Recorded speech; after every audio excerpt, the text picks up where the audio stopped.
Well, welcome to Anglesey for the Clubmans Sports Prototype Race 2 of the weekend. My name is Andy Webster here to take you through the action today. We've got a very thick and full field, and I'm also joined in the commentary box, thankfully, by Pete Richings, veteran of Club Sport Prototype Racing. Pete, we enjoyed the earlier race, and hopefully more to come for this second one.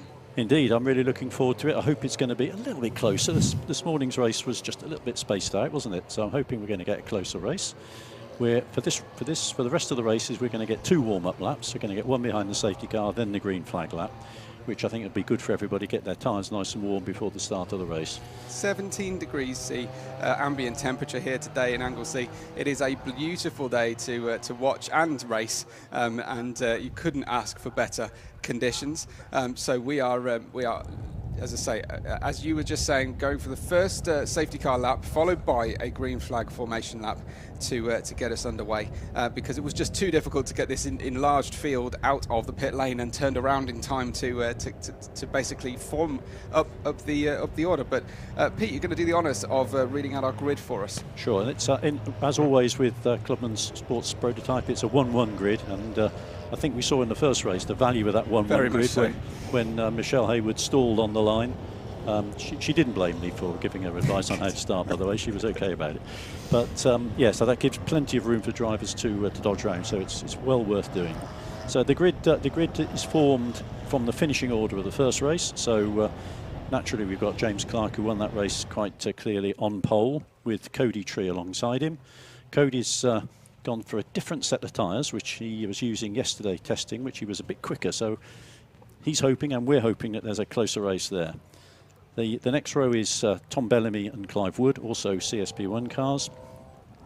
And the third row will be Steve Collier and Jared Lester. Jared driving his father's car again in this race. His father will take over again tomorrow. So those first 6 cars are all CSP1 cars. Then on the next row in 7th position, we get Matthew Gauthier Thornton, who won the CSP2 class, and he's ahead of Paul Masters, who won the CSPA class. Matthew just managed to overtake Paul on the last corner of the last lap, which was, and then of course, as you may recall, he took the checkered flag, yes, which was slightly premature, but anyway, it's fine. 9th place is Graham Wilson in the CSP1 car, with alongside him Will Freeman in the 2nd place CSP2 car. Will's had to have a new clutch plate since the first race, so there's been lots of frantic work going on by his father and in the paddock to get that sorted. 11th place is Samantha Evans, CSP2, and Rodney Player, both CSP2 cars. 13th is Tom Muirhead, who clearly won the CSPB class, and he's alongside Gareth Salter from CSP2. Tommy Weyer, who had to come from the back of the grid in the first race, is 15th. And he's alongside Pippa Tanner-Wood, who was the 2nd CSPB car. Then we've got Neil Chapman, CSP2, Steve Littler, CSPB, Brian Hunter, CSPB, Mike Upton, CSPB. And then we've got the drivers who had problems in the first race and didn't finish. Alan Cook, who's in a CSP1 car, he had a problem with the diff oil seal. Which he might move forward then through this race. He will, undoubtedly. Michelle Hayward, who sustained a bit of accident damage in that little kerfuffle we saw up at the top of the track, broke her radiator, so Michelle obviously had to stop and all the coolant fell out. Barry Webb, who was also involved in that incident, had damaged a wheel, he had to stop. And Roger Watton's starter motor jammed. So a packed field of 24 cars. The green flag is about to be waved at the back of the order, and we are under starters' orders, and we're away then for the formation lap. And a very nice launch there for some practice launches going on. The privilege of starting in the first 3 or 4 rows for the drivers who are managing to get themselves some good burnouts, some rubber laid down on the track, and everybody away fairly safely for this green flag. So far so good for everybody. Everything looking pretty calm. There's a fair few people standing in the pit lane. I'm not quite sure what they're hoping to do there. I don't think they're waiting for anybody, but enjoying the sun in the pit lane, no doubt. And we'll be ready to get ourselves ready for the start very shortly. That's a short lap, 1.55 miles, this coastal circuit configuration. But with this amount of cars, Paul, it takes a while to get around. Pete, sorry, excuse me. Yeah, and don't they look fantastic in the sunshine with the Menai Straits and the mountains in the background? It just looks, and cars, lots of different colours. They do look great, don't they? And, they really do. And make a great noise too. Yes, I mean the unmistakable rumble of the CSPs as they start up in the paddock. You always know that that the big grid is coming, and they fight hard, and they fight fairly clean so far that we've enjoyed. But looking forward to seeing how they fare through round 2 here. We will see them again tomorrow, twice more tomorrow, sort of second in the order tomorrow at 9:40 or thereabouts, and then again at 1:20 or roughly thereabouts later on. Just to tell you that the championship standings, James Clark led coming into this, and I'm sure has extended that from Steve Dickens and Jared Lester. CSP2 led by Freeman, A by Charteris, and B by Muirhead. That was as things stood before we started racing here. So obviously they will have a small adjustment to make yet, but the leaders are in position. It'll just be a few more seconds before we have the whole grid assembled. Yeah, the last car's just coming down the corkscrew now, so shouldn't be too long before they're all formed up on the grid. I imagine it quite a challenge to be starting beyond the behind the final corner here, and in fact also pointing downhill for the last 2 rows. I was talking to some of the drivers. They have a job seeing the red lights on the top of the end of the pit road as well. Sure. From there, well, here is the red lights. They are on. We're ready to get racing. Will James Clark get away? Well, no, but Cody Tree with initial launch, very good indeed. James Clark with the second bite going very well on the inside into target corner, and they will manage to go cleanly through. It is James Clark who didn't get the best of launches, but managed to just about pick up the wheel spin, make a correction on the order as he went through there, and James Clark with a good exit out of the banking. We've got a couple of side-by-side runners as they come through Church for the first time. 1, 2, 3, 4, 5, 6, all nice and safely. Looks like everybody has made it round safely and soundly. The first for the first half lap at least, and James Clark barreling on up the hill into the Rocket Inn. But we've got a big Jared Lester's problem. Gone off on the run up there onto the grass. Rocket Inn. There was a huge lockup, but I think has managed to collect it before causing any damage. Yeah, it looked like it. Looked like he just ran out of road as he went up there and took a trip down the grass. Hopefully he's okay. Yeah, there will be cold tyres causing a much reduced braking performance. But James Clark so far has been the class of the field and the class of the championship, and launches one out of the final corner. Cody Tree a lot closer than he was, and through the first for the first race on the second lap, and also car 32. That is Collier, very, very close behind Wood and hounding him down. The red liveried car up against Wood in the grey with the yellow flashings. Yeah, I see Alan Cook's coming through quite quickly from his position right at the back of the grid as we expected.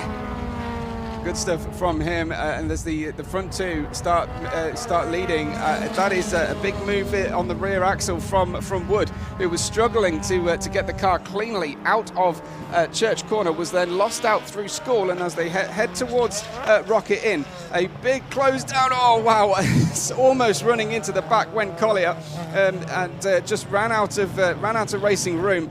Wood was on the limit, and Collier was just past it. Yeah, Clive Wood's looking quite threatening now. I think that could brew up into quite a good scrap there if he can get past Collier and challenge Tom Bellamy in front of him.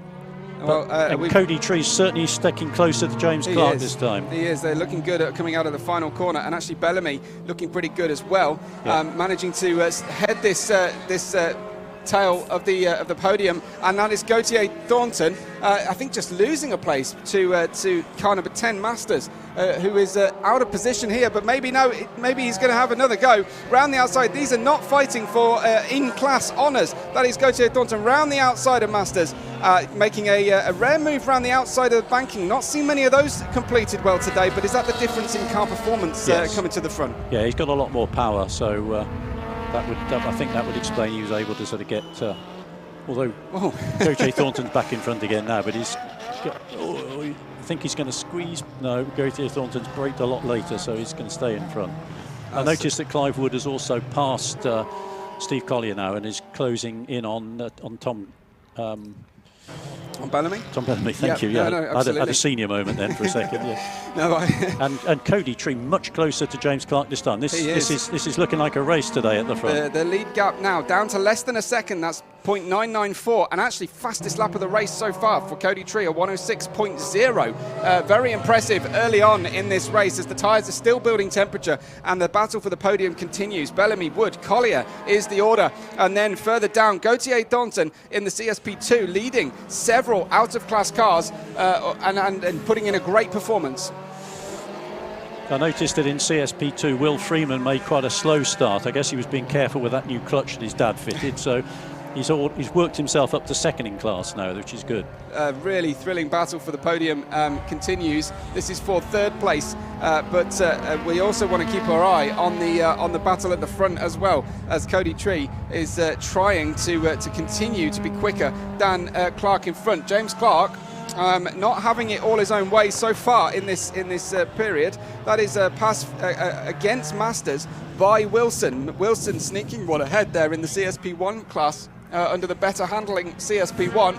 And there is James Clark clearing the line, and I think extending the gap by a significant margin that lap. Yes, he certainly edged him a little bit on that lap, didn't he? Yes. Really much stronger lap from Chris Masters. And here they go then. The battle for third position as they pass our commentary position is still Bellamy, Wood and Collier. Yeah, that's a very good scrap for last place on the podium, isn't it? Gauthier Thornton went well clear in CSP2 and actually got ahead of a couple of CSP1 cars. He absolutely has. He's driving fantastically. His teammate is leading this race, so they'll be talking with each other about how to maximise the trips through this Anglesey Coastal Circuit configuration. As now you can see Wood getting closer and closer. Really getting close, isn't he? He really Tom is. Bellamy now. Yeah. He'll have an opportunity into the big stop into Rocket Inn, but the car gets so unbalanced off camber and blind entry. It's really difficult to make the move work there. It's a lot easier to see your way in and out of the banking corner than it is into Rocket in and Rocket out. And you might even see someone have a little look down the inside into the corkscrew shortly. But Clive Wood very close now. Yeah, James Clark still continuing to edge away from Cody Tree. Nothing like he did in the first race earlier, no. but just edging away. Clive Wood still looking very close to Tom Bellamy. I think if Clive could find a way past, he'd be able to pull away, but Tom Bellamy is not the easiest driver to overtake. He knows where to put the car on the road. And Clive dives down the inside into the banking, but that was a bit too late and a bit too short. Tom knows how to close the door politely, I should say. But Clive Wood was very quick on the way out, and in fact it was compromised on the entry on the apex of the church corner that time, and if he could have just kept his foot down, he would have been drawing alongside as they go past the school building on the Exeter School corner, and then they're down and they hit the rise all the way up to Rocket Inn, and this time Clive Wood is getting caught by Collier. Such was his loss of momentum all the way back at Church Corner. Some good battles going on further down the grid as well, but we'll keep you abreast of what's going on. Leader of CSP2 remains Gauthier Thornton. Leader of and the sole runner in A is Masters, and in the CSPB the leader is currently Muirhead still, as they were at the start of the race. The class leaders still leaders of the race. I think Clive Wood's just having a little sit back and going to have another attack on Tom Bellamy when he gets the opportunities. Oh, there's a nice move through the school corner there by the black car. Very nicely done indeed.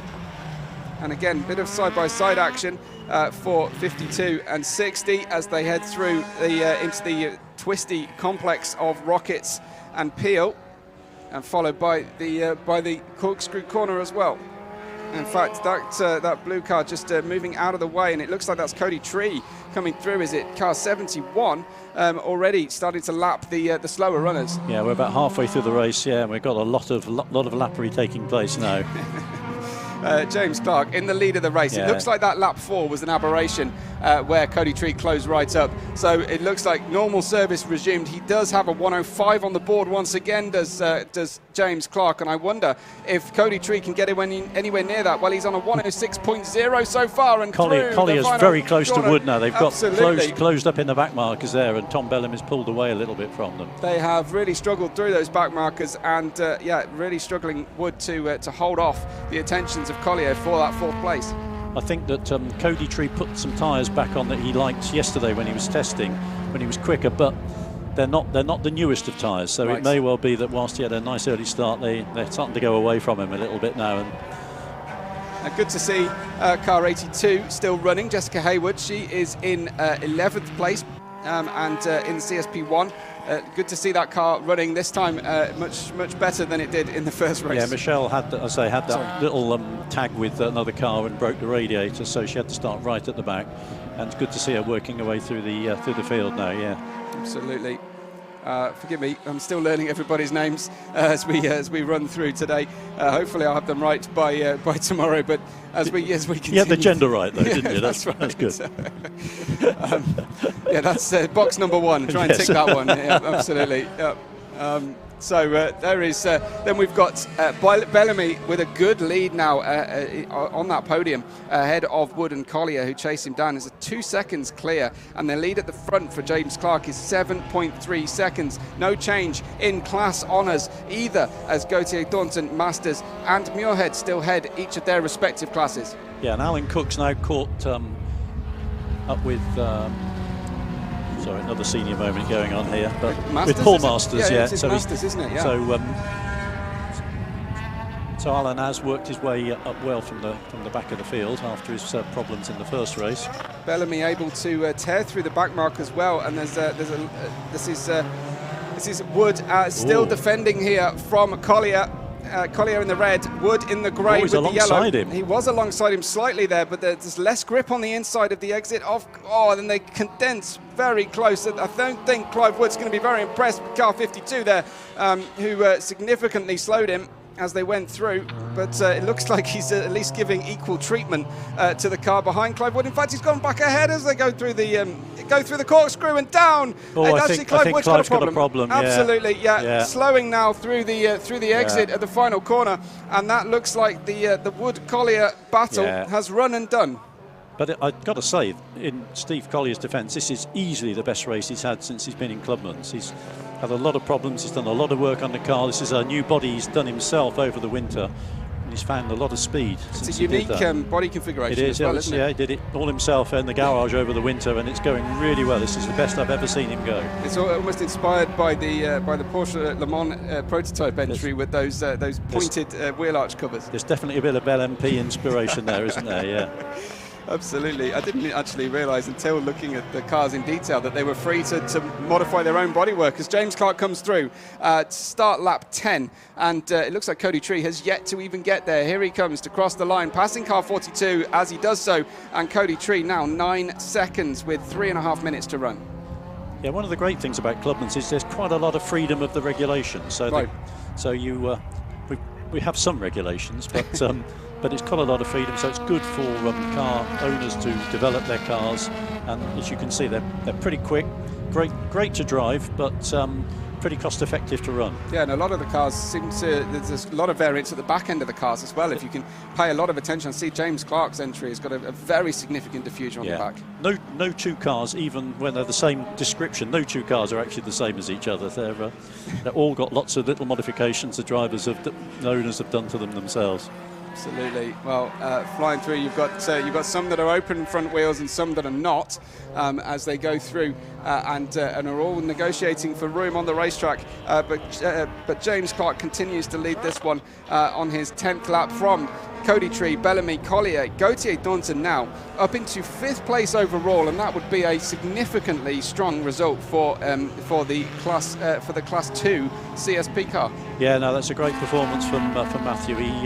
he didn't have a good first meeting at Silverstone, but he's certainly making up for it here this weekend. It's, Absolutely. And this is a real driver's circuit, so I think that explains it.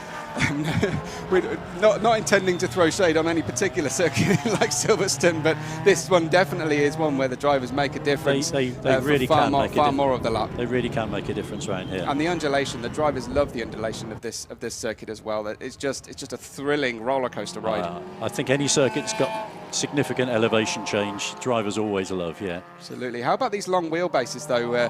Getting through that corkscrew. Is anyone having problems? Do you know, just managing to get the car settled down again? I don't think. I mean, the wheelbase does make a difference to the cars. It makes them a little more stable, but less nimble. But yeah. I think everybody finds the corkscrew difficult, whatever wheelbase the car is. You're driving. Yeah. You always get to the end of it and think, I could have gone down there quicker than I did. So or you've gone off the road. We have 1 minute 31 to go. James Clark has just passed the timekeeper and starters line, so I think we'll have two more laps now. Yeah. So we will be running to a finish. Hopefully we'll get green flag racing all the way to a finish. A brilliant race so far. Just to update you on those class leaders once again. James Clark for Class 1, Gautier Thornton for 2, Masters the lone runner in A, and then still Muirhead still leading in Class B, but he's close behind by about 4 seconds. 11 seconds. We've got Tanner Wood and Weyer just behind by 2 seconds in the Class 2 entry. So it's a big mix in the midfield as to class honours here. And that's another factor of this circuit, that you do get a lot of mixture. So you get the quicker drivers in the lower classes. Oh, we got Barry Webb just gone off on the back straight over there. Yeah, he's taken the nose off. Has made a right mess of that front end, unfortunately.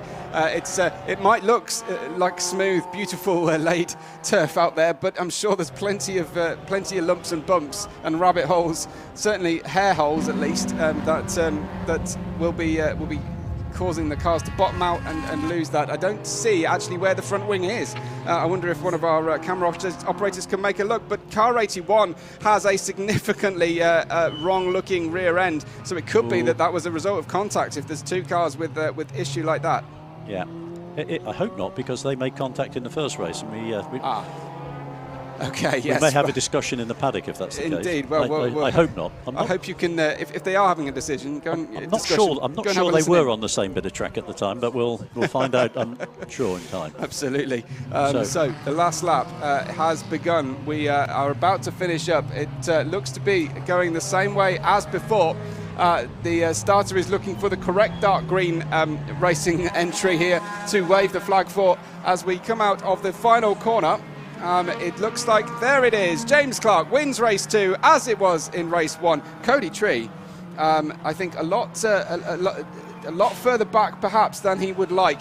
I saw a red car coming very close behind James Clark, but it was a different red car. It wasn't Cody Tree, who's just coming towards the final corner now, in fact. Yeah. So James Clark absolutely bossing it again, and hats off to him. Cody Tree in second place, 21.5 seconds away, as Bellamy crosses the line in third place, completes the podium, and we have Collier. I think Collier was. I thought he was just finishing, but he's just finishing just coming, now. Just coming out until the finishing straight with now, that distinctive black wheel arches, wheel covers, and he completes into fourth position. Will Gautier Thornton finish head of Class 2? Yes, he will, and he loves a little gesture to his mechanics. Alan Cook just got in front. Oh, there we go. Yeah, Alan Paul Masters, Cook, in the beautiful Martini-inspired CSP1, got ahead of Masters, who completes that CSPA victory, as it were. James Clark's already coming round to finish his second lap here. James Clark wants to win the race twice. He's done it again, hasn't he? He's gone for another one. He's gone for a parade lap. But the checkered flag has fallen, and we will take you through the provisional results here. But another masterclass from James Clark. Yeah, I did get James Clark to put some gold stickers on his mirrors so that the starter could identify him this time. So.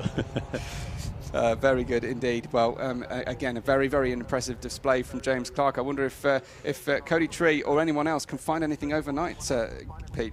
Well, they've got a lot to find, haven't they? I mean, whilst it stayed close for the first few laps, once James got the hammer down, then he was not going to be beaten. So there's a lot of work to be done tonight to find that time, I think. So Clark continues to be on for a perfect race meet. He's got another fastest lap and another win from Cody Tree in second position. Bellamy completes the podium, 28 seconds off the lead, followed by Collier and then Gautier Thornton in Class 2. We followed then by Cook, who just got Masters at the line, but Masters completing the CSPA victory, as it were, being the sole entrant. Then we go down to Wilson, Hayward and Freeman to complete your top 10.